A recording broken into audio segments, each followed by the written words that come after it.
लाडकी बहीण योजनेच्या पैशांसाठी ठाकरेंची शिवसेना आता कमालीची आक्रमक झाली। जिल्हाधिकारी कार्यालयावर उद्या भव्य मोर्चाचं आयोजन करण्यात आलंय। निवडणुकीच्या आधी 1,500 रुपये देत होते, 2100 रुपये देणार असं म्हणाले होते। आता 500 वर आले। किशोरी पेडणेकर यांनी आता सरकारवर घणाघात केलेला आहे। त्यामुळे आता लाडक्या बहीण योजनेच्या पैशांसाठी ठाकरेंच्या शिवसेनेने आक्रमक भूमिका घेतलेली आहे। तर जिल्हाधिकारी कार्यालयावरती उद्या भव्य असा मोर्चा काढणार आहे। निवडणुकीच्या आधी 1,500 रुपये देत होते, 2100 रुपये देण्याचं आश्वासन दिलं होतं। आता 500 वर आलेत असा घणाघात देखील किशोरी पेडणेकर यांनी राज्य सरकारवर केला आहे।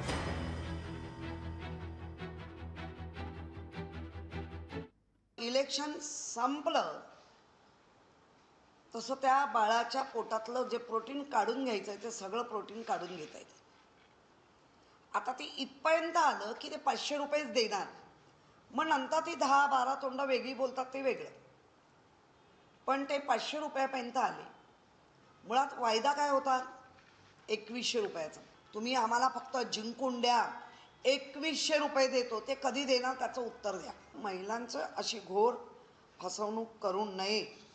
आणि त्यामुळे सामान्य महिलांच्या आता तोंडातून यायला लागलंय की आम्हाला खोटारडं सरकार, हे आम्हाला फसवणारं सरकार आता वाटायला लागले। आणि त्यासाठीच आम्ही कलेक्टर ऑफिसला का जाणार, तर तिथूनच कार्यवंतीत होतात। लोकशाही मराठी ऐका, पहा, जागरूक रहा।